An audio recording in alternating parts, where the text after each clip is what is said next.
Hello, everyone. Today's article is titled BNPL Challenges Traditional Credit. It explains how buy now, pay later services are reshaping consumer credit, offering flexibility for shoppers, but creating risks for banks and card companies. The story highlights the tension between innovation and regulation in modern finance. Let's pause for a moment before we move into the article. We'll watch a short clip related to today's topic. As you watch, think about what ideas or questions it brings to mind.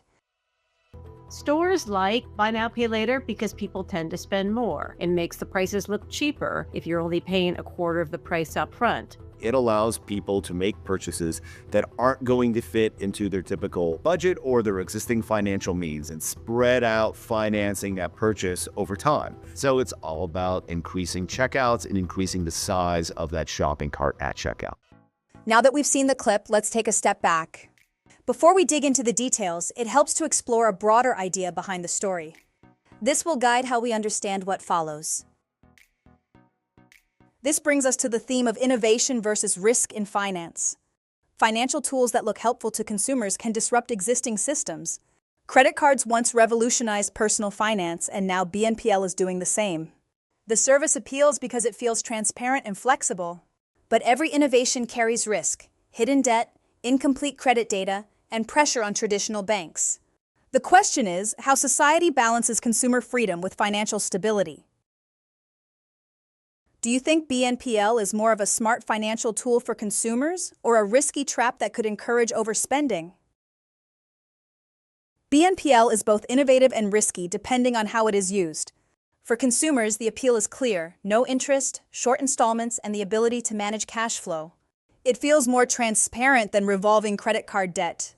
Yet the very convenience that makes BNPL attractive can also be dangerous. When payments are spread across multiple purchases, people may lose track of what they owe. For banks and regulators, the lack of visibility in credit reports is a serious concern. Lenders cannot fully assess someone's financial obligations. In this sense, BNPL empowers consumers but challenges the system. The key is balance. With proper tracking and responsible use, BNPL can complement credit cards rather than replace them. Now, to understand this article better, we need to familiarize ourselves with key vocabulary. We'll go over 3 important expressions, learn their meanings, and see them in action with example sentences. Let's start with revolving credit. It means an account where you can borrow, repay, and borrow again up to a certain limit, like most credit cards. In the article, BNPL is described as an alternative to revolving credit. Here's an example. With revolving credit, she could keep borrowing as long as she stayed under her limit. Next, we have headache. It refers to a serious difficulty or problem. In the article, BNPL is called a headache for banks and card companies. Here's an example. The new software system caused a major headache for the IT department. Finally, let's look at black hole. It is used metaphorically to describe a place where information disappears or cannot be tracked. In the article, BNPL is said to create a black hole in credit reports. Here's an example. The missing files created a black hole in the investigation. Now that we've explored the main themes and vocabulary, let's reinforce our understanding with a summary dictation exercise. Listen carefully and fill in the blanks. Buy now, pay later BNPL services let shoppers split purchases into short interest-free installments, and they're booming. Nearly half of Americans have tried BNPL, with usage expected to rise to more than 90 million people in 2025.